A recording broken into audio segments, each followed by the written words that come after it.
Good morning and welcome back from your long weekend. We back to things not seen. We last left them. Bobby had met Alicia, the blind girl, and told her everything. So wonder if that's going to be a come back to causing some problems or not. Chapter 12. A friend. I come in the side door and the phone's ringing. Bobby, what's going on? Are you all right? I've called 6 times during the past 2 hours and your father's tried too. Where have you been? Out. What does that mean? Out where? Out. Out. Outside. Like, not inside. It's a nice day, so I went out. But, but how? Well, I walked down the steps to the side door, then I turned the doorknob, then I pulled on the door, and then I stepped over the threshold, and there I was. I was out. Mom is quiet. Sarcasm makes Dad get loud. Mom gets quiet. So, where did you go? All over. Did you walk? On my very own feet. They work just fine. But how did you deal with my little problem? Simple. The sun was shining earlier and it didn't feel that cold, so I just stripped down to nothing and I went out. Silence. I wish you had told me or your dad. We need to know where you are, Bobby.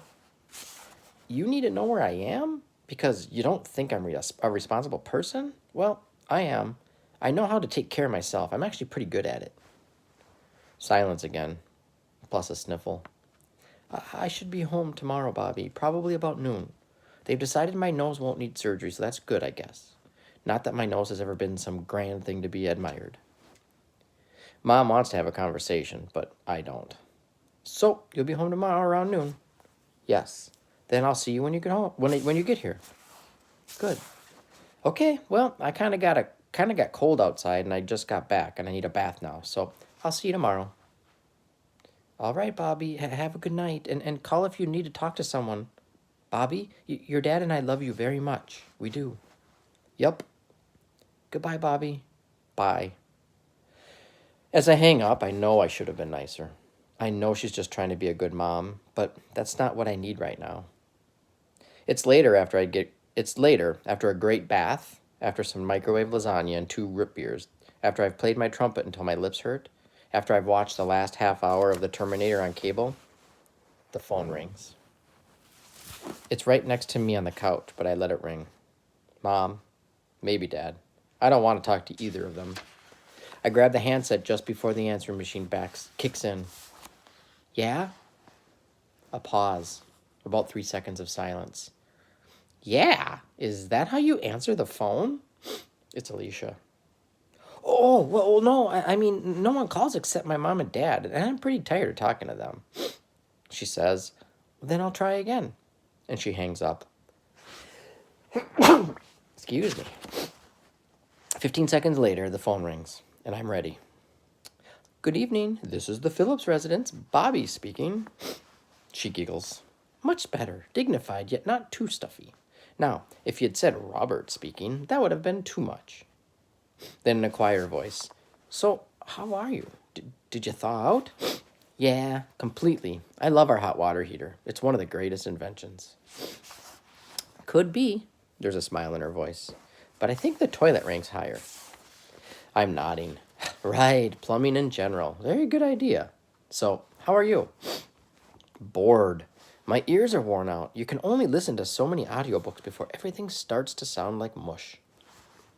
Then I don't know what to say. I haven't had much practice talking to girls. Not this week. Not ever, really. But I ask, so how bad did I scare you today? Because that's something I want to know. Like, how big a freak am I, really? Alicia's quiet for a few seconds. It's all I've been thinking about. I mean, about no one being able to see you. And I still don't know if I totally believe it's true. But it has to be. That guy didn't see you, and I know you were there. I waved your right arm in his face, and he didn't see a thing. She asked me about when I bumped into her on Tuesday, like what I was doing and how I got to the library, and I tell her about my first trip out, and about the 2 men in the 5th floor bathroom, and then about the accident and me going to the hospital. When I tell her about Tube Lady in the bed next to my mom's, she starts laughing and tells me I'm making it up. She laughs so hard that she makes those funny little snorts when she tries to breathe in. Then she stops laughing. And she says, I think you're so brave, Bobby. Really, like, to go and visit your mom, and this afternoon telling me about what's going on, that was brave too. I can see the look on her face when she says that, and I can feel myself blushing. Nah, you just got me mad, that's all. You were calling me a pervert, remember? And I didn't want you to think that. Another dead end, both of us feeling awkward. Or maybe it's just me, blushing my patented invisible blush. She breaks the vacuum like a question. She breaks the vacuum with a question. So, will you come to the library tomorrow?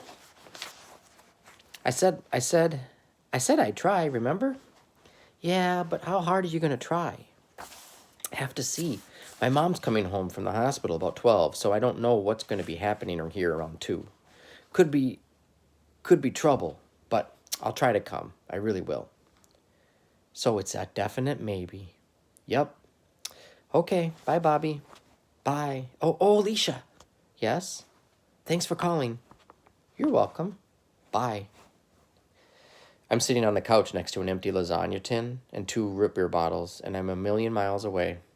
Or maybe only about 10 blocks away. I can see what Alicia's face looks like, and I can see her smile, and then the phone rings. Another courtesy test. I grab it on the first ring and say, Good evening, Miss Van Dorn. You've reached the Phillips residence again. Bobby? Dad! Hey, hi, Dad. How's it going?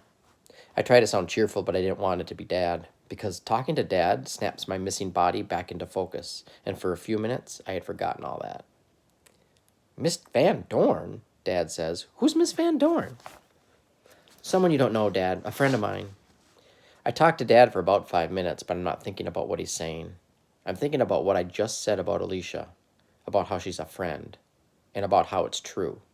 Because already, that's what Alicia is. She's a friend. Chapter 13, Trusting. It's Friday, about 12:45, when Mom gets home from the hospital. I'd like to go help her out of the cab, but I can't. So the driver holds her arm and helps her up the front steps. I don't like seeing her move so stiffly, like an old person. I open the door for her, and when it's shut, we hug. And I'm actually glad to see her. Then Mom walks slowly around the first floor. I can tell she's not happy with the way the kitchen looks, or the TV room, or anything. That's because she had to call from the hospital and cancel our cleaning service, and she had to do that because of me. But Mom is good. I can tell she wants to start giving orders, but she doesn't, and I'm impressed.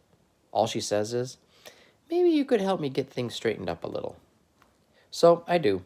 I get out the vacuum cleaner and go to work. But about 1:30, I tell her I'm going out. We're standing in the kitchen, and she's got a sponge mop in her hand, slowly working on a little spilled ice cream. She looks in my direction. What do you mean? And her tone of voice is like the old mom, the director. So I shoot off some sarcasm. Old mom, old Bobby. Remember what I told you yesterday, Mom? Out means out. Outside, out of the house, somewhere that is not here.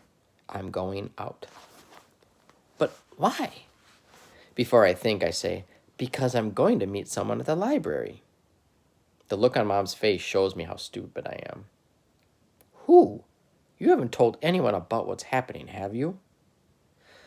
I'm a rotten liar, even when people can't see my face. And besides, why should I have to lie? So I take a deep breath and I say, yes, I have. I met a girl, a blind girl, and she knows everything about everything, but it's okay. She's not going to tell anyone, and like she said to me, no one would believe her if she did. Mom grabs the back of a chair and with both hands, and the mop handle clatters to the floor. She starts shaking her head. Robert, you promised your father you wouldn't tell a soul right here in this room. He's going to be so upset about this, and I'm very disappointed in you. Why in the world did you tell her? Why? Because I decided I needed to tell her.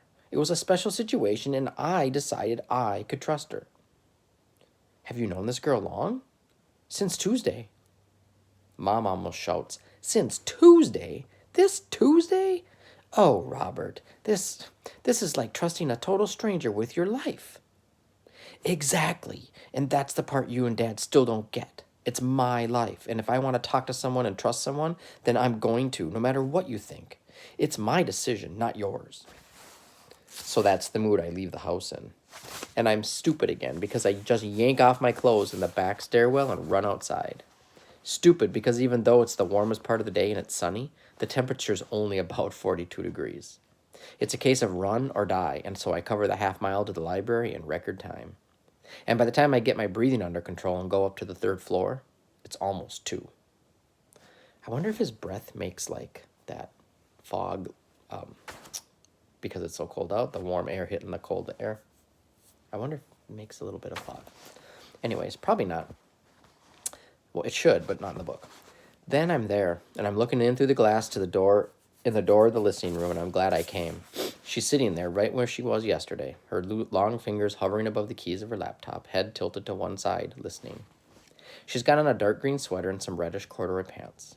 There's a thin strand of pearls around her neck. She looks dressed up, prettier than ever. Somebody knows what looks good on this girl. Then I gulp because she looks like she's dressed for a date. I tap and open the door, step inside, shut it behind me.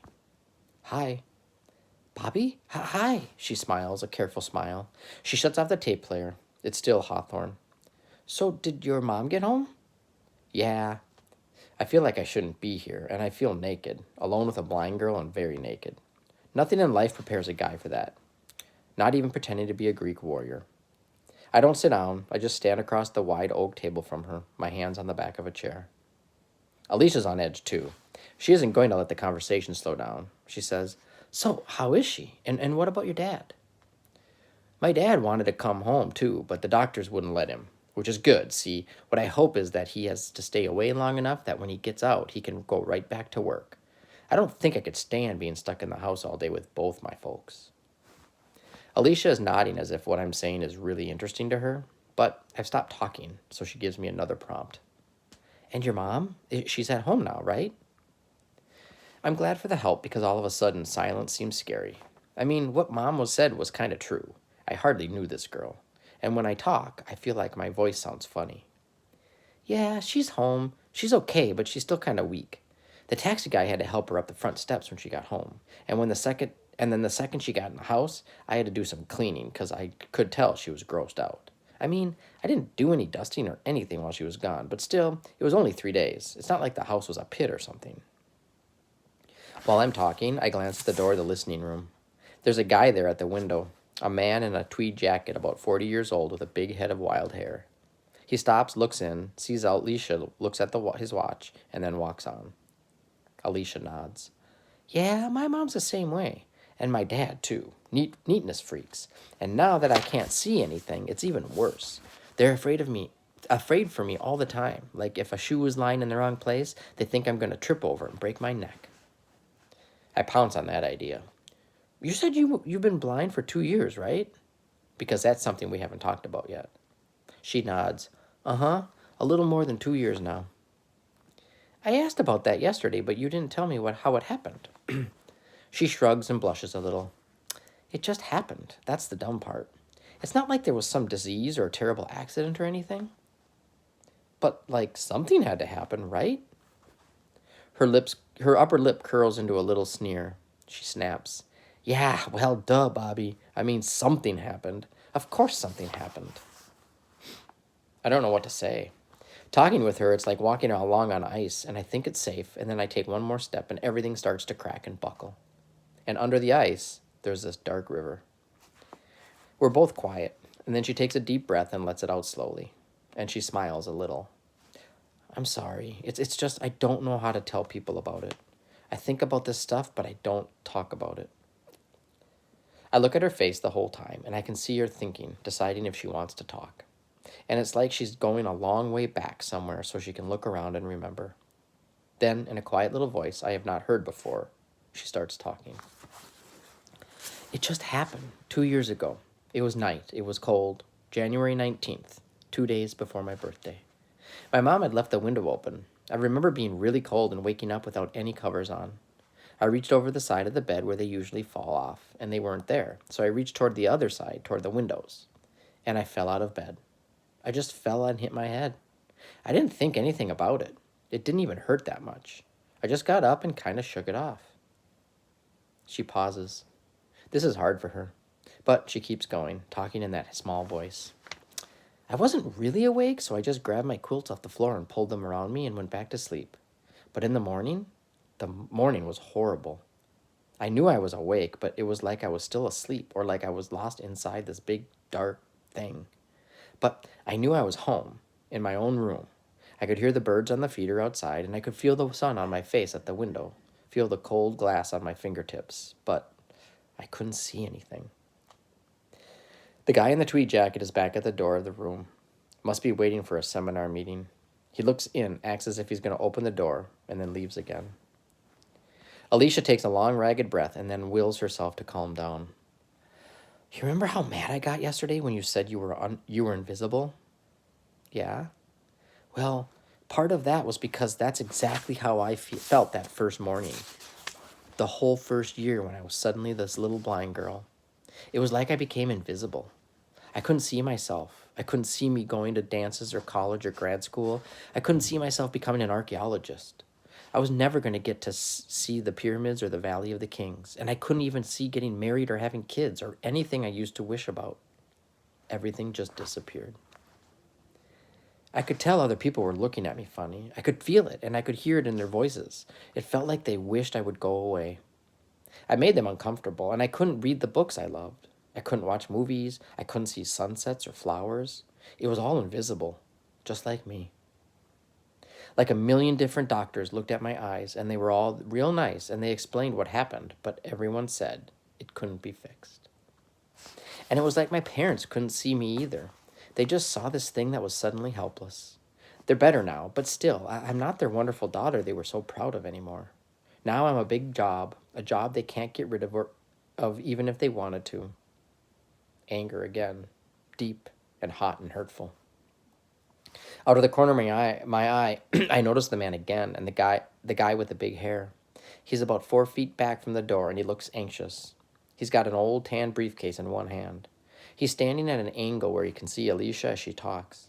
Then he moves, trying to scan the room to see the person who's listening to her. I think, get lost, mister. The room's reserved until 3, and if this girl wants to talk to the walls, that's what she's gonna do. What about your friends? I ask. Didn't they help? Her lower lip trembles, and maybe this is one question too many.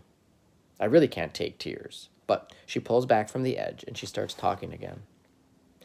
I guess I was popular before it happened, but that didn't help. All the kids I hung around with just disappeared.